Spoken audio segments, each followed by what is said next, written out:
All right, y'all, this is our take. This is Mark the moderator. Thanks.com, the game is the game always. Leaf was only family, Brooklyn forever. Gave you the process, Apartment 8D. All right, so Lee, start us out. You had something which you had wanted to share and read, so go ahead. Yeah, because, you know, I noticed that a lot of people still don't understand what white privilege is. So I just want to share an example. So the kid who killed the protesters, this is a headline from Vice.com. A 17-year-old aspiring cop has been charged with murder. Now, we all know if that was a 17-year-old black, Spanish, any other race, he would have been a thug, a murderer, an animal, domestic terrorism, however you want to call it. So for people that don't understand the privilege that white people have, that headline right there shows it. Because they made him sound like he was a saint, aspiring cop. And if you flip that just shows he killed people. But that just shows you the correlation between the cops and what's going on, in my opinion. That they use that to call him an aspiring cop after he just killed 2 people and he injured 3 others or something like that. Yeah, something in that range. No, he killed 2. He killed 2 and shot 3. And shot 3. 3 in total. He shot 3 in total. Okay, so people just need to understand the words that are used when it comes to white people compared to when it comes to anyone else. But Leaf, let me go a little further because what I did on Facebook, I had put a comparison up. And what I said is this, I want y'all to think about it for a moment. A 12-year-old kid playing outside by himself with a gun, and an officer arrives, and within 7 seconds, the officer... A toy gun, that's very important. No, you said a gun. You said a gun. Yeah, you said a gun, Mark. You said a gun. Okay, toy gun. He's playing with a toy gun, and within 7 seconds, he's murdered, okay? Now, I want you to take that parallel. A 12-year-old kid outside in a park playing with a toy gun, the cop rolls up and shoots him immediately. And this kid is black. You have a 17-year-old white boy that done shot 3 people, killed 2 during a protest. Go ahead, Banks.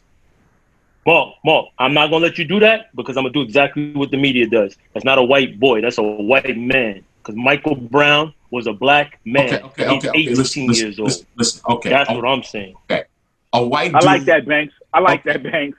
A white man, he shoots him, but he able with a brandishing AR-15, able to get up from the scene, walk towards the cops, have a conversation with them.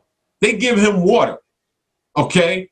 Allows him to leave the scene and walk away, and he gets arrested, leaving the state, and hours later.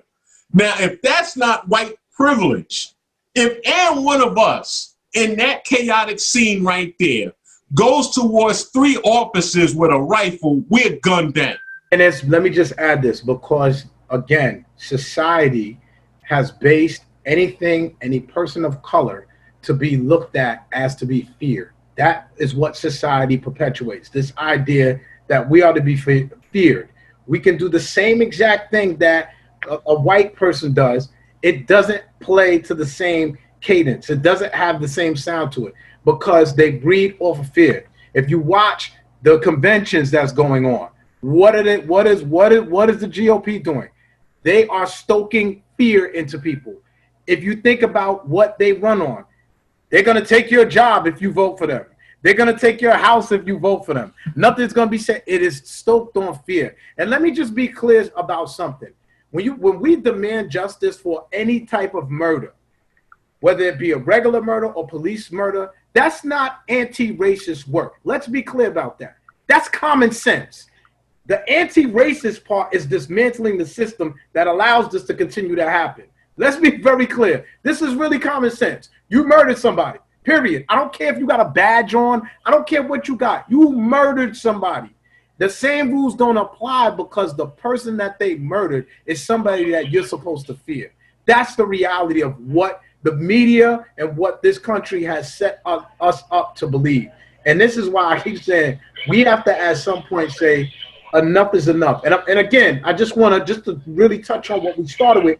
I want to make sure y'all understand I am in total agreement with what the players did today. I'm in total agreement.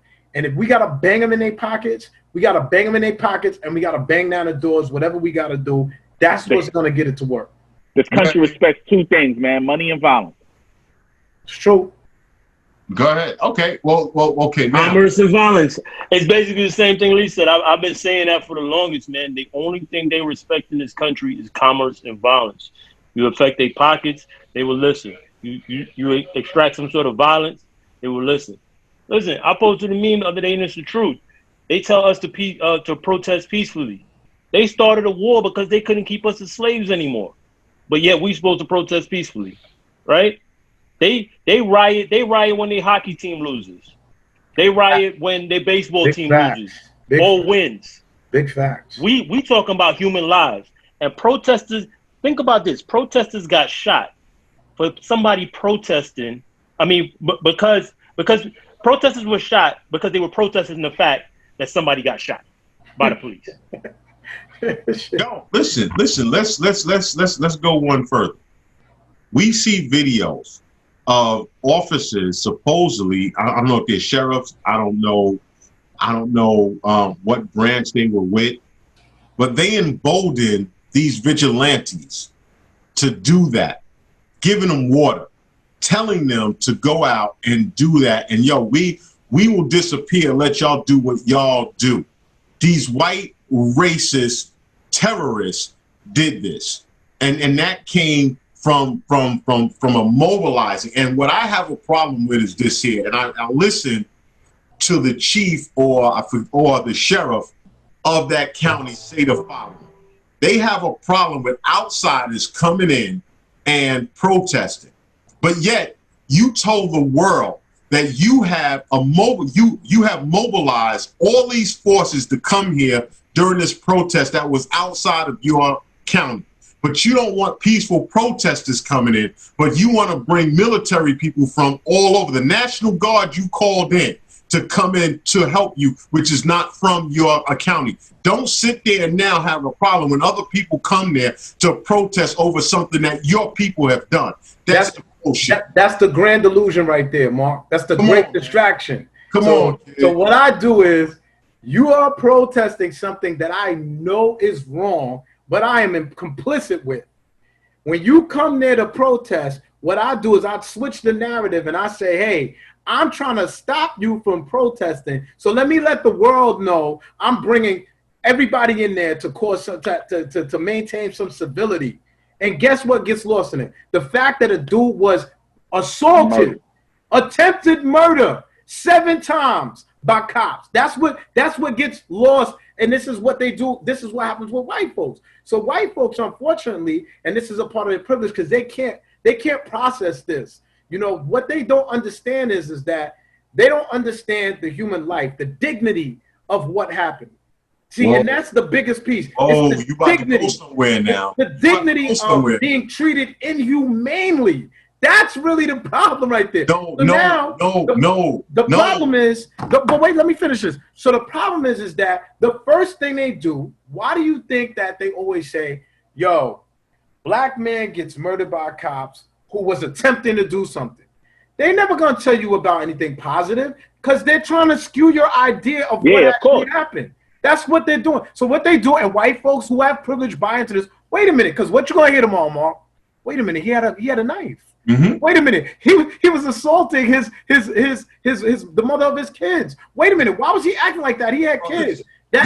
Nevertheless, at the end of the trip, and I'll end with this, whether you're guilty or not, the cops are not supposed to kill you.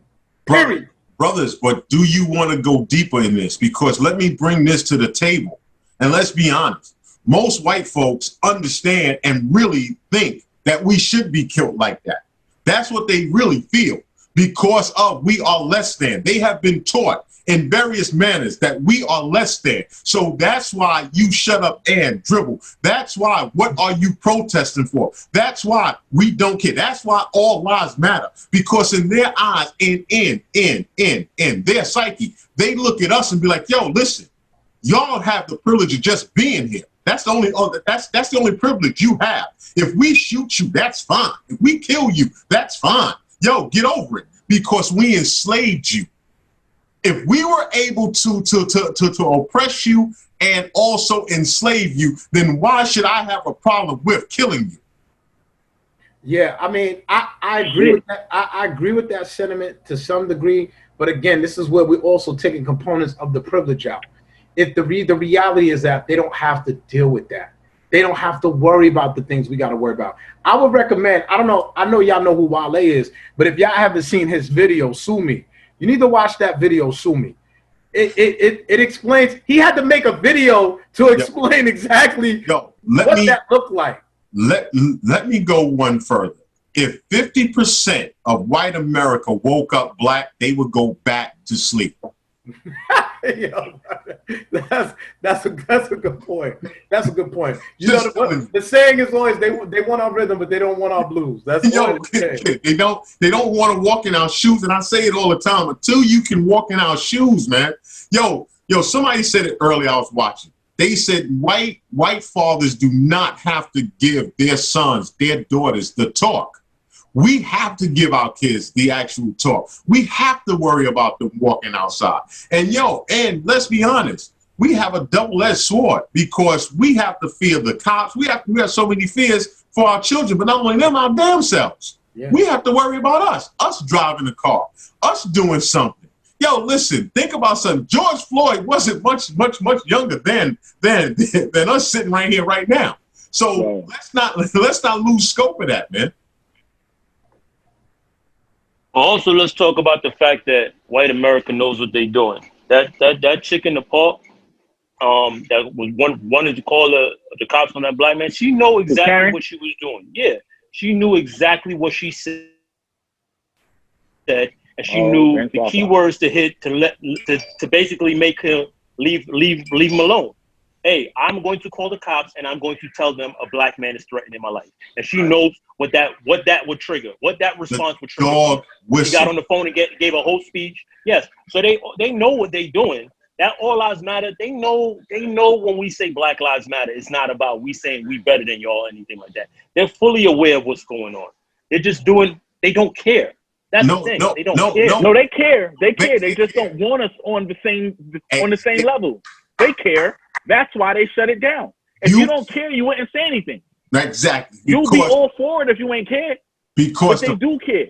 Because the problem is this: when you say all lives matter, you remove the black. Because the problem you have is with the Black Lives Matter. That's where the problem lies at. Yo, they will say everything else, but we cannot put black lives in front of ours. You can't preference your life over mine.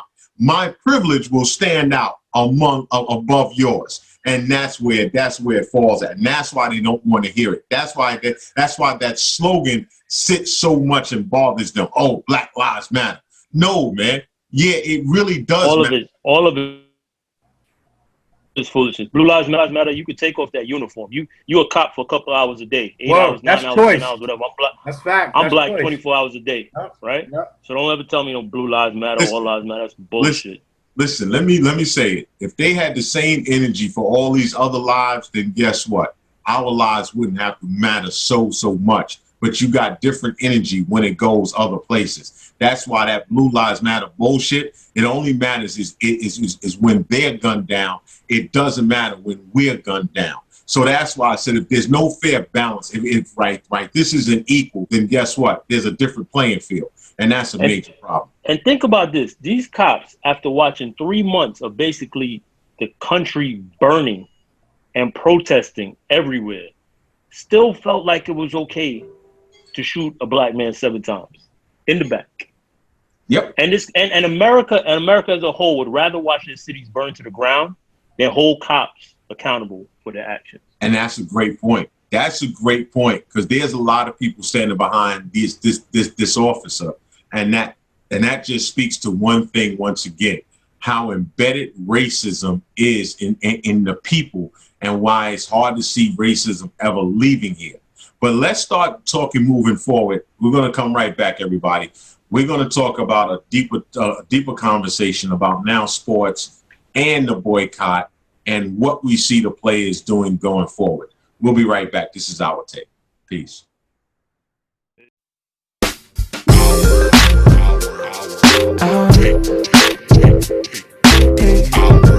This is our take. This is our take. This is